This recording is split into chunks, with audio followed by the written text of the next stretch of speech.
Hello students, I am Kritika Pathak from Nexus Institute, your biology teacher, and today we are going to study how do organisms reproduce. Before going to study how do organisms reproduce, we should know what reproduction is. Reproduction is the process of multiplication of individuals or creation of individuals of one of the same kind, right? And now we should know why do they reproduce. Reproduction we had already studied. Now before going to study how do they reproduce, we should know why do they reproduce. Okay, so कोई भी individual या कोई भी species कभी भी नहीं चाहेगी कि उसके जैसे दिखने वाली स्पीशीज या वो स्पीशीज जिससे वो कॉमन कैरेक्टर शेयर करते हैं वो कभी एक्सटिंक्ट हो जाए। तो रिप्रोडक्शन का जो प्रोसेस है वो इसीलिए होता है क्योंकि कोई भी अपनी जैसी स्पीशीज या अपनी जैसे दिखने वाले इंडिविजुअल्स को एक्सटिंक्ट नहीं होने देना चाहता। रिप्रोडक्शन एक बहुत ज़्यादा एनर्जी इन्वॉल्विंग प्रोसेस है, राइट। अगर हम ह्यूमंस के केस की बात करें तो 9 मंथ्स तक मदर अपने वॉर्म में बेबी को कैरी करती है। एलिफेंट्स की बात करें तो 24 मंथ्स तक एलिफेंट मदर जो है वो अपने बेबी को अपने वॉर्म में कैरी कर रही होती है। तो it is a very energy involving process. तो कोई इतना ज़्यादा एनर्जी अपनी क्यों वेस्ट कर रहा है? ओनली फॉर द रीजन कि उनकी स्पीशीज एक्सटिंक्ट ना हो जाए। हर एनिमल चाहे वो यूनिसेलुलर हो, मल्टीसेलुलर हो या कोई बहुत वास्ट एनिमल हो, वेल्स तक सारी स्पीशीज, सारे इंडिविजुअल्स यही सोचते हैं कि जो स्पीशीज उनके जैसी है, जो जिस स्पीशीज से वो बिलोंग कर रहे हैं, वो सारे इंडिविजुअल्स अगर खत्म हो जाएंगे तो जो कंटिन्यूटी है स्पीशीज की वो अल्टीमेटली ब्रेक हो जाएगी। इसीलिए रिप्रोडक्शन होता है ताकि उनके जैसी स्पीशीज की कंटिन्यूटी मेंटेन रहे। अगर ये स्टारफिश है, it is reproducing and creating starfish of its own kind, यानी कि वो अपनी स्पीशीज को आगे बढ़ा रही है from one generation to the next generation. Same चीज ये पैरामीशियम का एक डायग्राम बना हुआ था। Why now we are going to discuss do organisms create exact copies of themselves? The answer is no. Exact, जैसे आपने ये डायग्राम आपको दिख रहा होगा, ये एक फैमिली है और इसमें सारे के सारे इंडिविजुअल्स जो है वो एक दूसरे से अलग अलग है। सेम फैमिली में भी रिप्रोडक्शन होने के बाद भी हमें डिफरेंट इंडिविजुअल्स देखने को मिलते हैं, बिकॉज रिप्रोडक्शन में हम सिमिलर हो सकते हैं, एग्जैक्ट कॉपी, आइडेंटिकल नहीं हो सकते। उसी एग्जैक्ट कॉपी को एक वर्ड देते हैं आइडेंटिकल। और जब आपसे क्वेश्चन पूछे कि रिप्रोडक्शन में कैसे इंडिविजुअल्स क्रिएट होते हैं, similar, identical, no, they are similar but they are not identical to each other. ठीक है, तो आप वो ऑप्शंस नहीं चूज करेंगे जिसमें आइडेंटिकल और सिमिलर लिखा है, बिकॉज सिमिलर का मतलब कि हाँ ठीक है फीचर्स मिलते हैं, आइडेंटिकल का मतलब एग्जैक्ट कॉपी। तो रिप्रोडक्शन में कोई भी किसी की एग्जैक्ट कॉपी नहीं होता है, उसमें कुछ वेरिएशंस आ जाते हैं। ये वेरिएशंस हमने जेनेटिक्स में डिस्कस किए थे। अब जेनेटिक्स में जब हमने वेरिएशंस डिस्कस किया था तो पढ़ा था कि कुछ ऐसे थोड़े चेंजेस जो एक जनरेशन से दूसरे जनरेशन में जब कैरेक्टर्स ट्रांसफर हो रहे होंगे तो अक्यूमुलेट हो गए। उन्हीं वेरिएशंस के अक्यूमुलेशन की वजह से कोई नया कैरेक्टर डेवलप हो जा रहा था। ठीक है, तो यहाँ पे लिखा हुआ है कि रिप्रोडक्शन में जो डीएनए की कॉपी बनेगी, उस कॉपीइंग मैकेनिज्म में जो वेरिएशंस होते हैं वो सिमिलर होंगे बट आइडेंटिकल ना होने की वजह से वो वेरिएशन जो है वो क्रिएट हो जाते हैं। ठीक है, अब इन वेरिएशंस के क्रिएट होने का फायदा क्या है? What is the importance of variation?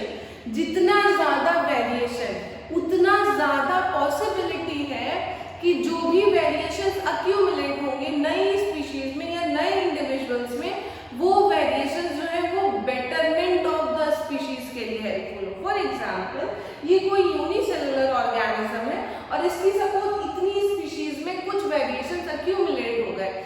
अब अगर ऐसी कंडीशन आती है जिसमें कोई एक्सट्रीम कंडीशन, स्ट्रेस की कंडीशन है, ड्रॉट है, हाई टेम्परेचर हो गया, वाटर की स्कैसिटी हो गई, सलाइन वाटर हो गया और इनका जो एग्जिस्टेंस है वो खतरे में आ गया, तो वो इंडिविजुअल्स जो कि अपना पैरेंटल कैरेक्टर शो कर रहे हैं, ठीक है, अगर उनके पेरेंट की डेथ हुई तो इन इंडिविजुअल्स की भी डेथ हो जाएगी। बट अगर किसी इंडिविजुअल में या ग्रुप ऑफ इंडिविजुअल्स में वेरिएशंस होने की वजह से उन्होंने उस कंडीशन को या ड्रॉट की कंडीशन को अडेप्ट कर लिया, तो वो अडेप्ट करने की वजह से उनका जो एग्जिस्टेंस है या उनका सर्वाइवल कंटिन्यू चलता रहेगा। फिर वो जब अपना रिप्रोडक्शन करेंगे तो वो अपने ही जैसी दूसरी स्पीशीज का बर्थ करेंगे। तो यानी कि वो जो स्पीशीज जो इन वेरिएशंस एक्यूमुलेटेड स्पीशीज के थ्रू रिप्रोड्यूस हुई, उस स्पीशीज में अब पहले से ही वो कैरेक्टर होगा जो वो स्ट्रेस कंडीशन को टॉलरेट कर सके। Understood?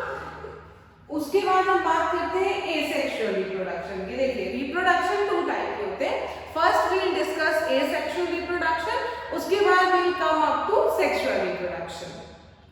In asexual reproduction, reproduction occurs without the involvement of gametes, two different fusion of gametes। यानी कि अगर कोई दो पेरेंट गैमीट बना रहे होते हैं और वो फ्यूज करते हैं तो हम उसको सेक्सुअल रिप्रोडक्शन कहते हैं। लेकिन एसेक्सुअल रिप्रोडक्शन में ऐसा कोई भी सेक्स सेल का फ्यूजन नहीं होता है, इसी को हम एसेक्सुअल रिप्रोडक्शन कहते हैं। यानी कि जब कोई हमें दो गैमेट्स का फ्यूजन नहीं चाहिए तो हमें दो पेरेंट्स भी नहीं चाहिए, रिप्रोडक्शन एक सिंगल पेरेंट से भी हो सकता है। This is what I am trying to explain कि asexual reproduction involves only one parent and this type of reproduction occurs without the fusion of gametes. Now we will discuss about types of asexual reproduction. The first type of asexual reproduction is fission. Fission क्या होता है? Fission का मतलब ही होता है बीज से टूट जाना। ठीक है, लिखा हुआ है fission leads to the creation of new individuals by splitting into two equal halves. बीज से दो इक्वल हाफ्स में टूट जाने को हम फिशन कहते हैं। अब फिशन के भी 2 टाइप्स होते हैं, एक है बाइनरी फिशन और दूसरा है मल्टीपल फिशन। बाइनरी का मतलब ये होता है 2, हमने कंप्यूटर में पढ़ा था ना बाइनरी डिजिट, तो उसमें हम 2 ही डिजिट पढ़ते हैं 0 और 1, तो बाइनरी का मतलब ये 2 होता है। ठीक है, तो बाइनरी फिशन में जो इंडिविजुअल्स क्रिएट होंगे वो 2 इंडिविजुअल्स क्रिएट होंगे। ठीक है, तो बाइनरी फिशन में अगर हम देखें तो बाइनरी फिशन में जैसे हमने अमीबा का एग्जांपल हमें लेना है, तो ये अमीबा इसके पेरेंट्स है। अब धीरे धीरे जब इसमें डिवीजन होने लगा तो आपको दिख रहा होगा इसका ये जो न्यूक्लियस है ये बढ़ता जा रहा है। यहाँ से ये न्यूक्लियस जो है वो इलॉन्गेट करके इस तरह से बढ़ रहा है। उसके बाद हमने देखा कि अब जो ये न्यूक्लियस है ये 2 अलग अलग स्ट्रक्चर्स, मतलब एक ही सेल के अंदर न्यूक्लियस जो है वो डिवाइड हो चुका है। इस प्रोसेस को, न्यूक्लियस के डिवीजन के प्रोसेस को हम बोलते हैं कैरियोकाइनेसिस। यहाँ पे हमने देखा कि ये जो ये न्यूक्लियस है ये इस तरह से अभी स्ट्रेच होना शुरू हुआ था और अब नेक्स्ट डायग्राम में वो पूरी तरह से न्यूक्लियस जो है वो डिवाइड हो चुका है, यानी कि karyokinesis, the division of nucleus has been occurred. अब उसके बाद क्या होने वाला है? धीरे धीरे साइटोप्लाज्म डिवाइड हो रहा है। तो the division of cytoplasm is known as cytokinesis. और यहाँ पे जैसे ही साइटोकाइनेसिस हुआ, वी कैन सी कि 2 individuals of amoeba has been formed, यानी कि बाइनरी फिशन हो चुका है, 2 अमीबा के इंडिविजुअल्स फॉर्म्ड हो गए। इसका मतलब कि binary fission from one parent it has given rise to 2 another individuals. This is known as binary fission. Discussing again next example of leishmania. Leishmania causes a disease known as काला अजगर, and this is in your syllabus of binary fission. So you should know कि इसमें जो division होता है वो longitudinal होता है, यानी कि अभी क्या कहते हैं आपको दिख रहा है एक न्यूक्लियस है, यहाँ पे एक न्यूक्लियस है और इस जो सी डायग्राम है फिगर है इसमें 2 न्यूक्लियस दिखने लगे और ये न्यूक्लियस आपस में डिवाइड हो गए। तो ये प्रोसेस क्या हो गई?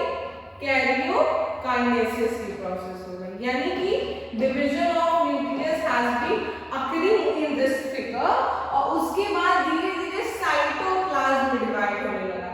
तो साइटोप्लाज्म के डिवीजन को हम बोलते हैं साइटोकाइनेसिस। ठीक है, अब ये साइटोकाइनेसिस हो गया और हमको 2 अलग अलग इंडिविजुअल्स ऑफ लेishmania मिल गए, यानी कि ये वाला जो बाइनरी फिशन है उस बाइनरी फिशन में जो डिवीजन हो रहा है वो लॉन्गिट्यूडिनल है और अमीबा का ऐसा सच कोई शेप नहीं होता। अमीबा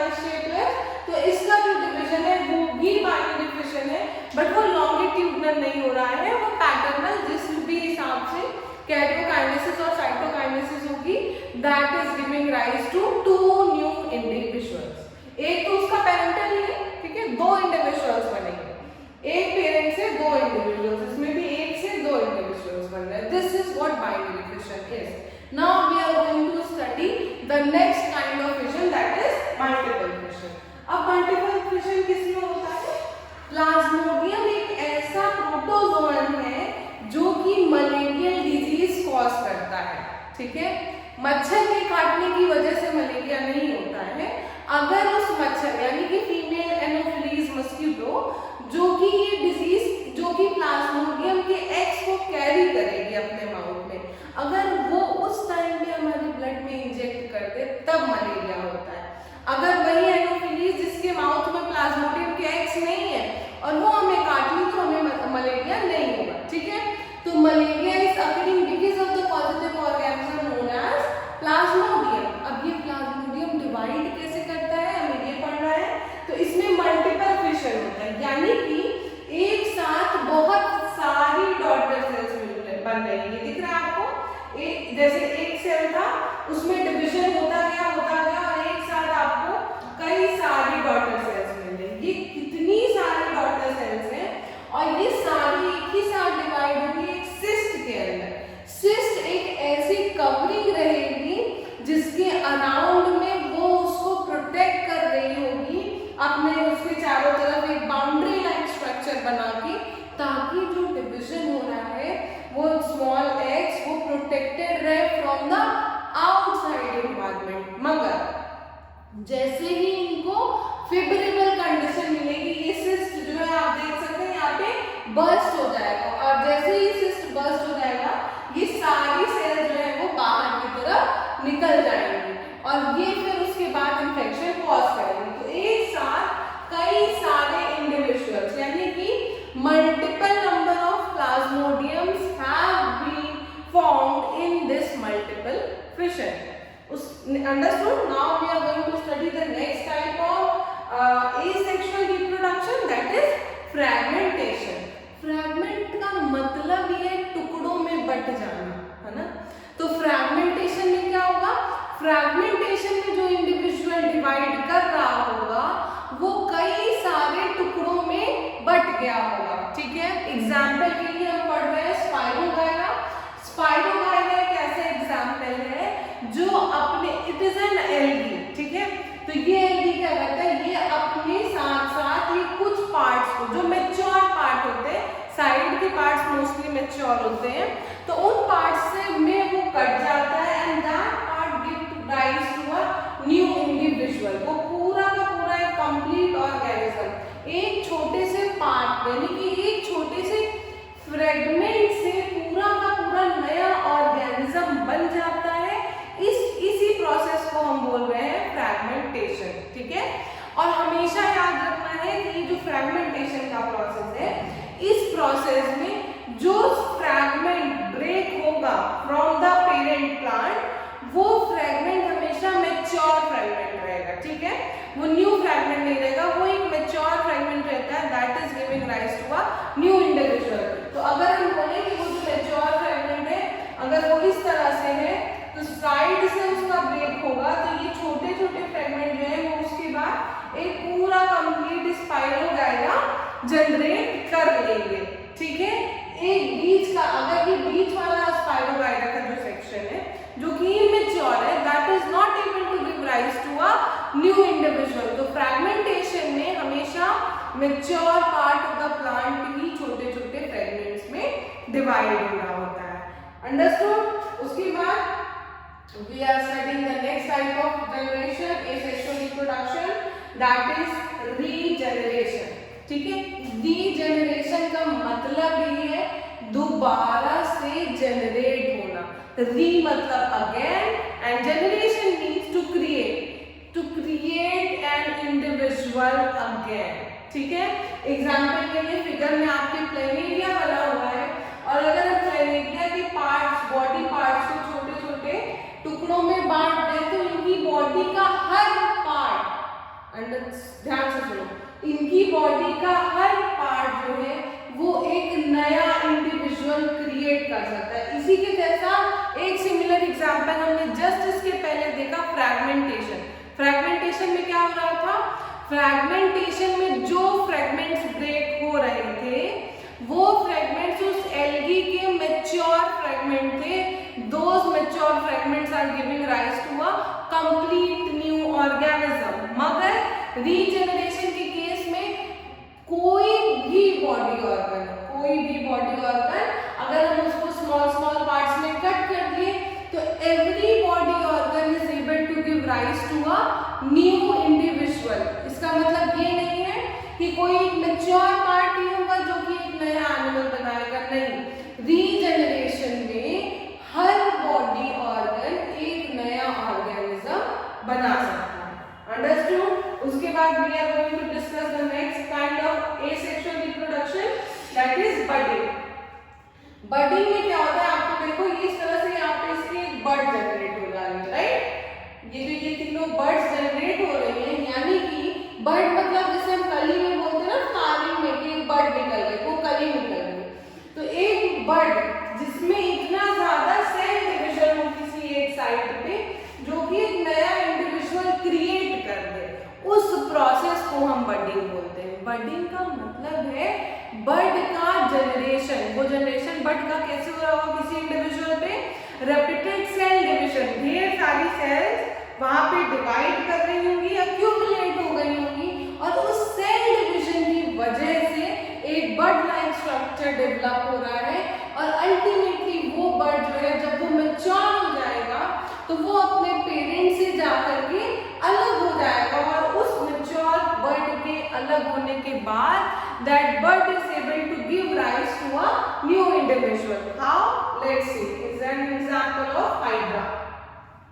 हाइड्रा में क्या हो रहा होगा, ये देखो यहाँ पे एक छोटा सा, स्टार्टिंग से देखना शुरू करिए।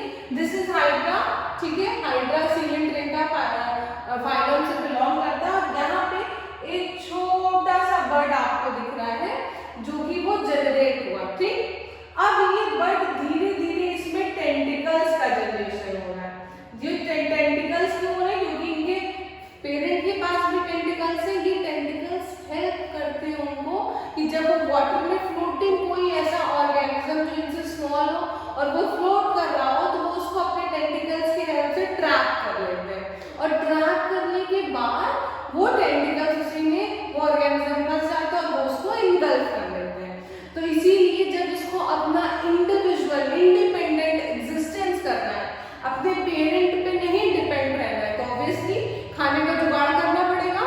तो वो खाने के लिए for food and nutrition they are developing these tentacles, और ये टेंटिकल्स इस तरह से आपको दिखना स्टार्ट हो गए इन द बर्ड। धीरे धीरे जब उसमें और ज्यादा डिविजन्स हुए तो थोड़ा सा और रिप्रोडक्शन हुआ, थोड़ा सा और मैच्योरेशन हुआ, रिप्रोडक्शन ही मैच्योरेशन हुआ, और उस मैच्योरेशन के बाद वो धीरे धीरे धीरे धीरे और टेंटिकल्स बढ़ते गए। जब वो बड़ा हो गया और उसको लगा कि अब वो अपना इंडिविजुअली एग्जिस्टेंस करने के केपेबल है, इंडिपेंडेंटली वो अकेले सरवाइव कर सकता है, तो वो पेरेंट पार्ट से डिटैच होगा। यहाँ से आप देख सकते हैं, यहाँ से वो डिटैच होगा। इसी प्रोसेस को हम बडिंग कह रहे हैं। पहले एक छोटा सा बर्ड निकला, वो बर्ड में ढेर सारे सेल डिविजन्स हुए, टेंटिकल्स का फॉर्मेशन हुआ, जैसे कि उनके पेरेंट्स में है। वो टेंटिकल्स उनको हेल्प करेंगे फॉर न्यूट्रिशन, और उसमें और ज्यादा सेल डिविजन हुआ, वो और ज्यादा मैच्योर हुए और इंडिपेंडेंट एक्सिस्टेंस के लायक हुए। जब वो इंडिपेंडेंटली एग्जिस्ट करने के जितना सेल उनकी डिवाइड कर दी थी, तब वो अपने पेरेंट पार्ट से डिटैच हो गए और जाकर के कहीं और किसी दूसरे सॉइल में या सबस्ट्रेटम में, वाटर, रिवर वाटर के अंदर या मराइन वाटर के अंदर वो जाकर के अटैच हो गए, और अब उनका डेवलपमेंट वहीं होगा, उनका सर्वाइवल वहीं पे होगा। मगर पेरेंट पार्ट से अब वो डिटैच हो चुके हैं, अलग हो चुके हैं। तो बडिंग इज अ प्रोसेस जिसमें fully mature part detach from the parent body and become new independent individuals. ऐसे इंडिपेंडेंट इंडिविजुअल्स जो कि बर्ड के फॉर्म में क्रिएट हो रहे हैं, इसको हम बडिंग के प्रोसेस से डेवलप होना कहते हैं। This kind of asexual reproduction is known as budding. I hope आप लोग को इतना समझ में आ रहा होगा। तो now we are discussing the next part of asexual reproduction, that is vegetative propagation. अभी तक हमने जो पढ़ा वो सारे इंडिविजुअल्स में स्पाइरोगायरा एक एल्गी थी, बाकी सारे एनिमल्स थे, ठीक है। वेजिटेटिव प्रोपोगेशन हम प्लांट्स के रेफरेंस में डिस्कस करेंगे। ये एक इस तरह का एसेक्सुअल रिप्रोडक्शन है जो कि सिर्फ प्लांट्स में हो रहा है, एनिमल्स में नहीं हो रहा है, ठीक है। अब वेजिटेटिव प्रोपोगेशन में होता क्या है, ये आप अपने डे टू डे लाइफ में भी देखते होंगे।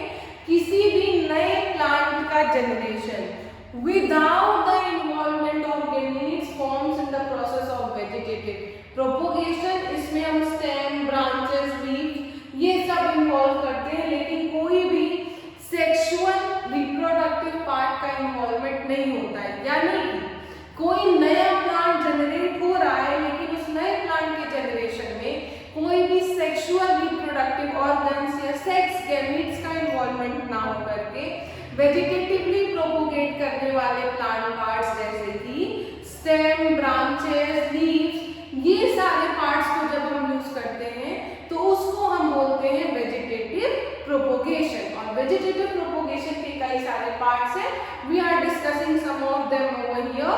These are cutting, layering, grafting and tissue culture. Let's discuss these one by one. Cutting एक नॉर्मल सी चीज जो आप अपने गार्डन्स में मम्मी या पापा को करते हुए देखते होंगे।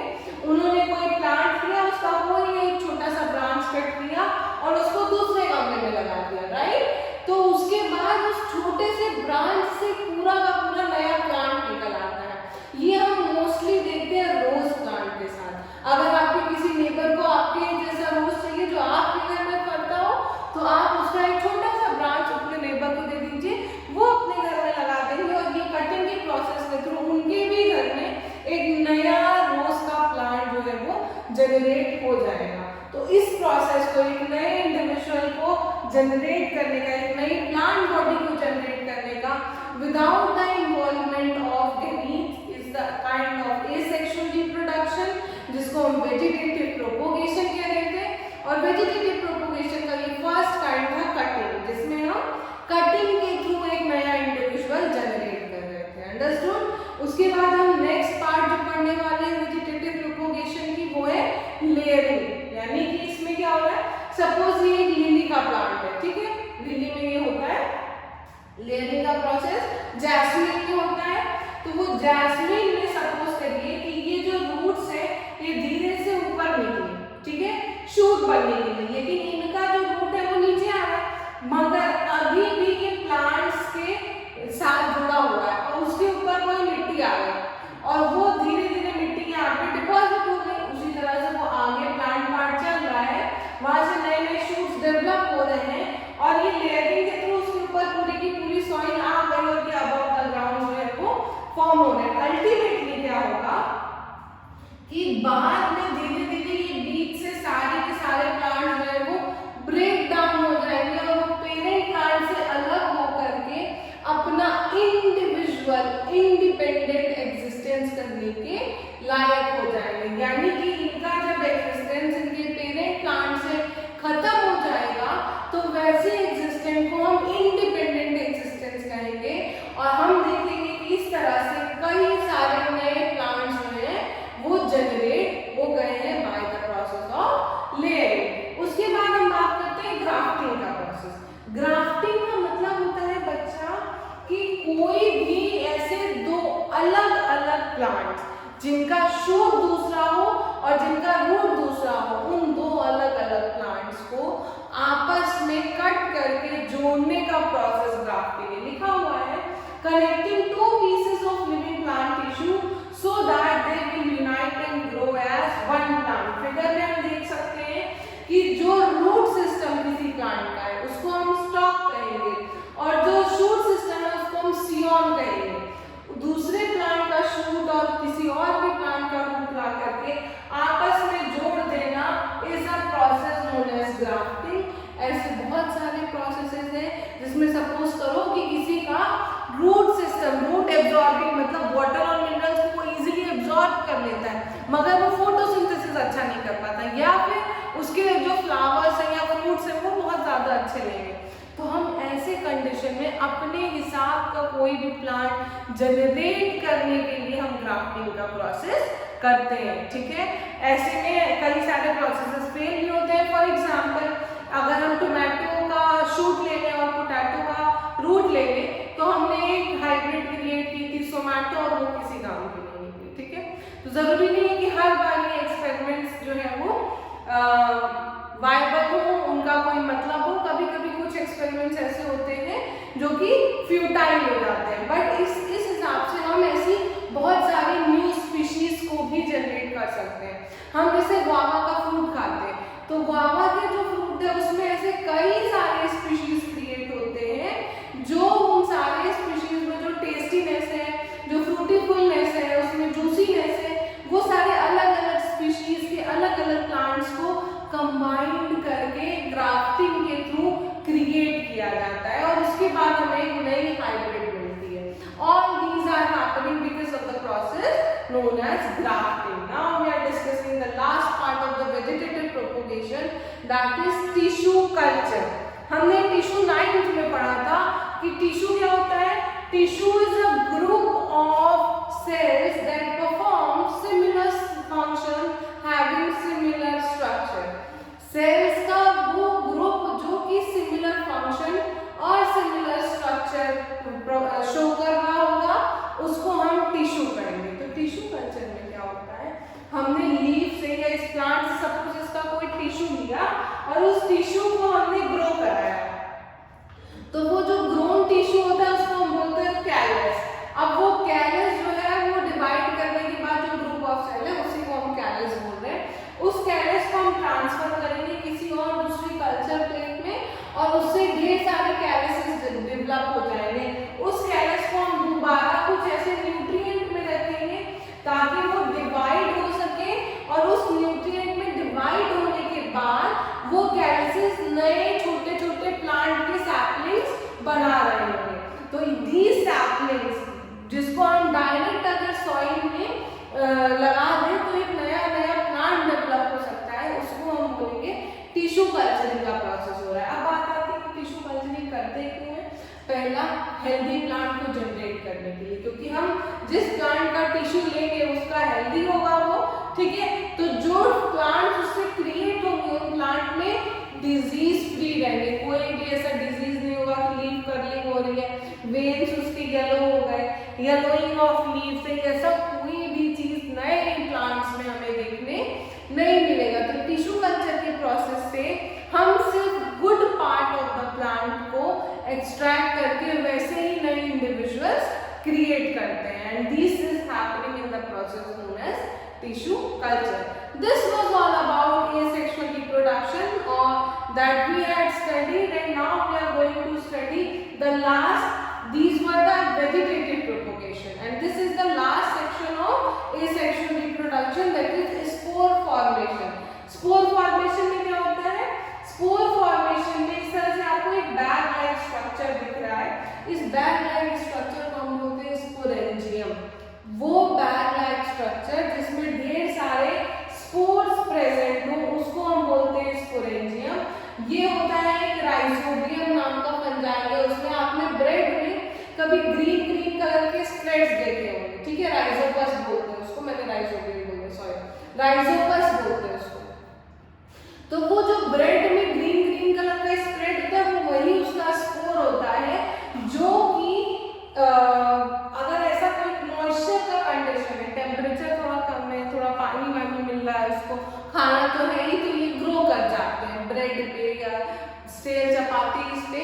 तो ऐसे इनके ग्रो करने के वे को, जो कि क्योंकि ये फंजाई तो ये ऑब्वियसली मॉइस्चर ढूंढते हैं अपने ग्रो करने के लिए, और ये बैग लाइक स्ट्रक्चर में ग्रो कर रहे हैं, यानी कि इनका स्पोर्स में ये एक साथ ग्रो करते हैं. और ये स्पोरेंजियम जब बर्स्ट करता है तो ढेर सारे स्पोर्स जो है वो बाहर की तरफ निकलते हैं और इनका रिप्रोडक्शन जो है वो स्टार्ट हो जाता है. ओके, इससे पहले हमने वेजिटेटिव प्रोपगेशन के सारे टाइप देख लिए थे: cutting, layering, grafting and tissue culture.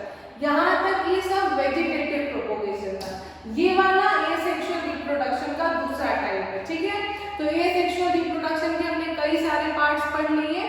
Fission पढ़ लिया, बडिंग पढ़ ली, फ्रैगमेंटेशन पढ़ लिया, वेजिटेटिव प्रोपगेशन पढ़ लिया और स्पोर फॉर्मेशन पढ़ लिया. This was all about asexual reproduction. Now we are going to study sexual reproduction. Sexual reproduction में क्या होता है, दो पेरेंट्स इन्वॉल्व होते हैं। जैसे कि एसेक्सुअल रिप्रोडक्शन में अभी तक एक ही पेरेंट इन्वॉल्व था और किसी भी गैमीट का फ्यूजन नहीं हो रहा था।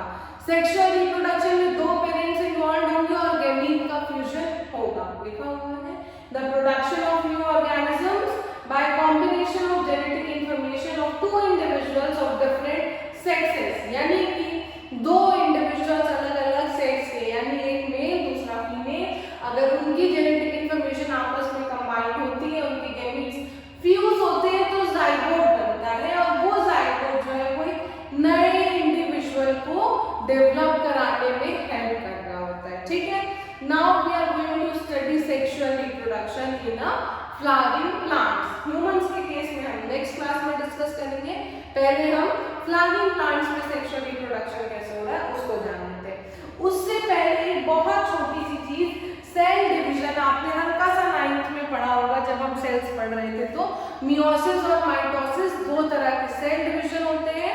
माइटोसिस वो सेल डिवीजन है जिसमें क्रोमोसोम्स का नंबर सेम बना रहता है, यानी कि जैसे सपोज आपको चोट लग गई, आपकी स्किन, आप साइकिल से गिर गए, आपकी स्किन रप्चर हो गई, थोड़े दिन बाद वहां पे वापस से स्किन का फॉर्मेशन हो जाता है। तो वो दोबारा से स्किन का फॉर्मेशन इसीलिए हो रहा होता है क्योंकि जो भी सेल्स थी वो सेम उसी क्रोमोसोम नंबर से डिवाइड हुई और वापस से हमारी स्किन जो है वो फॉर्म हो गई। उस स्किन के फॉर्मेशन में जो सेल डिवीजन हुआ, उस सेल डिवीजन को हम बोलते हैं माइटोटिक सेल डिवीजन। मगर सेक्सुअल रिप्रोडक्शन में जो गैमीट्स होते हैं उसमें जो सेल डिवाइड हो रहा होता है, उस सेल डिवीजन को हम बोलते हैं मियोसिस सेल डिवीजन। अब मियोसिस में क्या होता है, क्रोमोसोम का नंबर हाफ हो जाता है और क्रोमोसोम का नंबर हाफ होने की वजह से जब हमारे फीमेल, सपोज करो मदर के पास 46 क्रोमोसोम्स है, फादर के पास 46 क्रोमोसोम्स है। अब जब ये मदर और फादर के क्रोमोसोम्स मिलते तब तो 92 हो जाता है, मगर ऐसा नहीं होता है क्योंकि उन दोनों के मिलने से पहले ही मियोटिक डिवीजन हो जाता है और 46 क्रोमोसोम्स जो है वो डिवाइड होकर के 23 क्रोमोसोम्स बना लेते हैं। तो उस 23 क्रोमोसोम मदर का और 23 क्रोमोसोम फादर का दोनों आपस में मिल करके जो जाइगोट बनाते हैं उसमें भी 46 क्रोमोसोम्स ही रहता है। तो मियोसिस डिवीजन वो ऐसा डिवीजन है जिसमें क्रोमोसोम का नंबर हाफ हो रहा होगा। इस तरह से कुछ सेल्स डिवाइड होती हैं और जिसमें क्रोमोसोम्स का नंबर बिल्कुल हाफ हो जाता है। और मियोसिस एक ऐसा सेल डिवीजन है जिसमें रिकॉम्बिनेशन होता है, यानी कि देख रहे होंगे ये ब्लू है और ये पिंक है, ठीक है। अब जब ये डिवाइड होगा तो इस पिंक, ये दोनों आपस में मिले, अब देखो उन्होंने अपना सेगमेंट एक्सचेंज कर दिया, कुछ पिंक इनके पास, कुछ पिंक ब्लू इनके पास। यही मैं कह रही थी कि ऐसे ही जो रिकॉम्बिनेशन का प्रोसेस है, इनके फीमेल फादर और मदर के जो गैमीट्स मिले उसके बाद जो रिकॉम्बिनेशन का प्रोसेस है उसमें वेरिएशन क्रिएट हो जाता है, यानी कि जरूरी नहीं है कि वो अपने पेरेंट्स के जैसे ही दिखे। यहाँ पे जब ये डिवाइड होगी तो यू कैन सी कि इसके डिवीजन के बाद दो गैमीट्स हमको सेम कलर के मिल रहे होंगे और दो गैमीट्स हमको ये दोनों पेरेंटल कैरेक्टर शो कर और ये दोनों ऊपर वाले रिकॉम्बिनेशन वाला कैरेक्टर शो कर रहे थे। तो वैसा इसीलिए था क्योंकि रिकॉम्बिनेशन के टाइम पे ये ऊपर वाले जो गैमीट्स है वो सारे गैमीट्स बोलते हैं कि रिकम्बाइन हो गए, उनमें वेरिएशन जो है वो अक्यूमुलेट हो गया और नीचे वो पेरेंटल कैरेक्टर थे, यानी इसमें वेरिएशन अक्यूमुलेट नहीं हुआ। जिसमें वेरिएशन हो गया, मैंने इंपॉर्टेंस ऑफ वेरिएशन में बताया कि जिसमें वेरिएशन हुआ वो स्ट्रेसफुल कंडीशन को ज्यादा टॉलरेट करने के केपेबल होगा और जिसमें वेरिएशन नहीं हुआ, जो अपने पेरेंटल कैरेक्टर्स के जैसे खुद को शो करेंगे, वो सारे ऑर्गेनिजम्स जब स्ट्रेसफुल कैरेक्टर आएगा या स्ट्रेसफुल सीजन आएगा तो उस टाइम पे उनकी डेथ हो जाएगी along with their parents.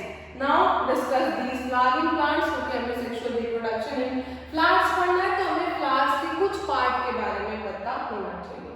सेपेल्स होते हैं बच्चा, जो ग्रीन कलर के बाहर की तरफ पत्तियां होती हैं उसको हम सेपेल्स कहते हैं।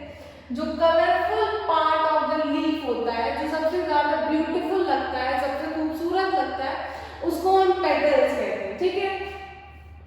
और ये जो ये मेल पार्ट है, एक आपने अगर आप हिबिस्कस का पेड़ फ्लावर देखो तो उसमें वो जो येलो कलर का ऊपर एक ऐसा दानेदार सा रहता है, उसको हम एंथर बोलते हैं, और वो एक ट्यूब से कनेक्टेड रहता है जिसको हम फिलामेंट बोलते हैं। तो उन दोनों को मिला के हम मेल पार्ट यानी कि स्टेमेन बोल रहे हैं। स्टेमेन क्या है? स्टेमेन जो है वो male part of the flower है। अब इस मेल पार्ट में क्या होगा? मेल पार्ट में एंथर भी होगा और फिलामेंट भी होगा, ठीक है। और फीमेल में क्या है? फीमेल को हम लोग बोल रहे हैं पिस्टल। अब इस पिस्टल में आप देखो ऊपर स्टिग्मा है। स्टिग्मा वो फेदरी अपीयरेंस है जहां पे पॉलन ग्रेन आकर के, इस एंथर के अंदर ढेर सारे छोटे छोटे पॉलन ग्रेन्स होते हैं। यही पॉलन ग्रेन्स ही गैमीट्स होते हैं जो कि आपस में फ्यूज करेंगे। तो ये पॉलन ग्रेन्स आते हैं और यहाँ पे लैंड करते हैं। तो जहां पे लैंड करेंगे उसको हम बोलते हैं स्टिग्मा। उसके बाद ये जो ट्यूब लाइक स्ट्रक्चर है इसको हम बोलते हैं स्टाइल, और ये जो सेंटर में गोल सा स्ट्रक्चर दिख रहा है इसको हम बोलते हैं ओवरी। तो ये स्टाइल, स्टिग्मा, ओवरी, इन तीनों को मिलाकर के पिस्टल का फॉर्मेशन होता है। और ये पिस्टल ही है जिसको हम female reproductive part of the flower कहते हैं। दो तरह के फ्लावर्स होते हैं, वो फ्लावर्स जिसमें फीमेल और मेल अलग अलग हैं तो उनको हम बोलते हैं यूनिसेक्सुअल फ्लावर। एग्जांपल है पपाया और वाटरमेलन। और जिसमें मेल और फीमेल दोनों parts of the plant same हो उसको हम बोलते हैं, एक ही प्लांट में दोनों पार्ट प्रेजेंट हो उसको हम बोलते हैं बाइसेक्सुअल फ्लावर, यानी कि हिबिस्कस और मस्टर्ड। अब डिस्कस करते हैं जो ये ट्रांसफर था, जो मैंने बोला कि ये पॉलन ग्रेन एंथर से निकल के स्टिग्मा पे बैठेगा, उस स्टिग्मा पे बैठने के प्रोसेस को हम पॉलिनेशन कहते हैं। लिखा हुआ है the transfer of pollen grains from anther to the stigma is known as pollination. अब देखो ये पॉलिनेशन दो तरीके से हो रहा होता है, एक होता है सेल्फ पॉलिनेशन, एक होता है क्रॉस पॉलिनेशन। सेल्फ पॉलिनेशन में जो एंथर है वो एक ही फ्लावर के अंदर ही किसी दूसरे, अगर वो बाइसेक्सुअल फ्लावर है तो उसी में ही फिर फीमेल पार्ट यानी कि पिस्टल भी प्रेजेंट होगी। तो एंथर निकल करके अगर उसके स्टिग्मा पे बैठ गया तो फिर वहां से फर्टिलाइजेशन का प्रोसेस होगा। एक ही फ्लावर का एंथर अपने ही फ्लावर के पिस्टल को फर्टिलाइज कर रहा है तो उस प्रोसेस को हम सेल्फ पॉलिनेशन कहेंगे। और अगर एक फ्लावर से एंथर निकल करके दूसरे फ्लावर के पिस्टल में जाकर के फर्टिलाइजेशन का प्रोसेस कर रहा है तो उसको हम क्रॉस पॉलिनेशन कहेंगे। एग्जाम्पल के लिए आप देखो, अगर ये पॉलिनेशन होता कैसे, ये इंसेक्ट्स है, कैमेलियन है, लिजार्ड है, विंड है, इन सब की हेल्प से पॉलिनेशन हो रहा होता है। अगर ये इस फ्लावर पे बैठा उसके बाद इस फ्लावर पे आ गया तो इसका जो एंथर है वो उसकी पैर पे स्टिक हो जाएगा और उसके बाद किसी दूसरे प्लांट में वो बैठेगा तो उसके स्टिग्मा पे अगर वो शेड ऑफ हो गया तो उसकी स्टिग्मा पे शेड ऑफ होने के बाद वापस से ये पॉलिनेशन जो है यहाँ पे फर्टिलाइजेशन हो जाएगा और इसी प्रोसेस को हम क्रॉस पॉलिनेशन करेंगे। अब जब पॉलिनेशन हो गया तो फर्टिलाइजेशन होगा। देखो यहाँ पे ये एंथर आया, एंथर के पास दो सेल्स होंगी, एक है जनरेटिव सेल, दूसरी है ट्यूब सेल। उसने स्टिग्मा को इस तरह से उससे मतलब अगर सेम स्पीशीज होंगी तो ये स्टिग्मा जो है वो डिसॉल्व कर जाता है और वो डिसॉल्व करने के बाद पॉलन ट्यूब का फॉर्मेशन करेगा। अभी देखिएगा किस तरह से यहाँ पे पॉलन ट्यूब फॉर्म हो रही थी और उस पॉलन ट्यूब के फॉर्मेशन की वजह से वापस से फिर से देखिए इस तरह से ये आया और उसके बाद ये ट्यूब से जनरेटिव से नीचे आ गई है, पॉलन ट्यूब का फॉर्मेशन हो रहा है और ये आकर के यहाँ पे फर्टिलाइज कर दिया। ये बाहर वाला ओवरी और जो ये ओव्यूल्स है वो सीड बना लेते हैं, ठीक है। अब इसके अंदर क्या हो रहा है, दो सेल्स है, एक जो फर्टिलाइज किया ये ऑलरेडी 2n स्टेट में रहता है, तो जो 2n स्टेट में रहता है उसको हम बोलते हैं पोलर न्यूक्लियाई और ये पोलर न्यूक्लियाई से एक एंथर आके और फ्यूज करता है तो उसको वो बना लेता है एंडोस्पर्म। क्या बना लेता है, एंडोस्पर्म। और उसी तरह से जो एग सेल है, एग सेल और एक और एंथर का जो जनरेटिव सेल है वो भी एन रहेगा, ये भी एन रहेगी, ये दोनों आपस में फ्यूज किए तो ये बना लेते हैं जाइगोट और यही जाइगोट आगे चल के सीड का फॉर्मेशन करते हैं, ठीक है। तो अगर हम मैंगो खा रहे होते हैं तो जो जाइगोट बनेगा वो मैंगो की सीड होती है और यानी कि ओव्यूल होता और जो हम मैंगो का येलो फ्लैशी पार्ट देखते हैं वो उसकी ये ओवरी होती है, यही ओवरी को हम ईट कर रहे होते हैं। देखो यहाँ पे दो पोलर न्यूक्लियाई है, एक से एंडोस्पर्म बन गया और दूसरे से जाइगोट बन गया। ये जाइगोट सीड बना लेगा और एंडोस्पर्म जो है वो डेवलपमेंट के टाइम पे इनको नरिशमेंट प्रोवाइड करता रहेगा और ये ओवरी जो है वो पूरा का पूरा फ्रूट बन जाती है। ठीक है, अब एंडोस्पर्म का काम नरिशमेंट में क्यों है? क्योंकि कोई भी प्लांट है जब वो, जैसे कि मैंने हाइड्रा के केस में बताया था कि जब तक हाइड्रा पूरी तरह से डेवलप नहीं हो रहा था वो अपने पेरेंट प्लांट से अटैच था। पेरेंट प्लांट से अटैच रहने का मतलब ये कि अभी उसके टेंटिकल्स नहीं डेवलप हुए थे, तो न्यूट्रिशन के लिए वो कैसे ही खाना खाता, वो अपने पेरेंट पे न्यूट्रिशन के लिए डेवलप था। वैसे ही जब सीड जर्मिनेट कर रही होगी, डिवाइड कर रही होगी, तो ये एंडोस्पर्म है जो पोलर न्यूक्लियाई और दूसरे एंथर में एक दूसरे को फ्यूज करके एंडोस्पर्म बनाया। ये एंडोस्पर्म जो है वो डेवलपिंग जाइगोट को नरिशमेंट प्रोवाइड करता है। ठीक है, वो डेवलपिंग जाइगोट को, और ये 3n स्टेज में रहता है। जाइगोट जो है वो 2n स्टेज में रहता है। वो ट्रिप्लॉइड है, ये डिप्लॉइड है। वो डेवलपिंग स्टेज में रहता है और वो क्या कहते हैं, नरिशमेंट प्रोवाइड कर रहा होता है endosperm for the development of the zygote. Now last part of the chapter, germination. अगर सीड बन गया है तो वो जर्मिनेट कैसे होगा? इस तरह से, अगर आपने कोई डाइकॉट सीड देखी होगी, चने को आपने कभी सो किया और चने को देखा हो जो जर्मिनेट हो रहा हो, तो आपको इस तरह से कोई एक सीड दिख रही होगी, तो उसमें जो वो जर्मिनेटेड व्हाइट वाला पार्ट आ जाता है ना, उसमें भी दो अगर आप बीच से कभी उसको स्प्लिट करके देखना तो उसमें दो आपको व्हाइट थ्रेड्स दिखेंगे। जो थ्रेड अपवर्ड डायरेक्शन में जा रहा होगा उसको हम बोलते हैं प्ल्यूम्यूल, वो आगे चल के शूट डेवलप करता है, और जो डाउनवर्ड डायरेक्शन में जा रहा होगा उसको हम बोलते हैं रेडिकल, और ये radicle R for radicle, R for root, तो ये आगे चल करके रूट डेवलप करेगा। जो सीड हम चने की सीड में खा रहे हैं उनको हम बोलते हैं कोटिलिडन, और ये कोटिलिडन के बाहरी साइड पे एक कवरिंग होती है, उसको हम बोलते हैं टेस्टा। उस टेस्टा के अंदर की एक और कवरिंग होती है, उसको हम बोलते हैं टेगमेंट, उसको हम बोलते हैं टेगमेंट। ठीक है, टेस्टा, टेगमेंट, कोटिलिडन, प्ल्यूम्यूल और रेडिकल। प्ल्यूम्यूल क्या कहते हैं, वो शूट डेवलप करेगा, और रेडिकल जो है वो रूट डेवलप करेगा। That's it for about the asexual reproduction and sexual reproduction of plants. Thank you.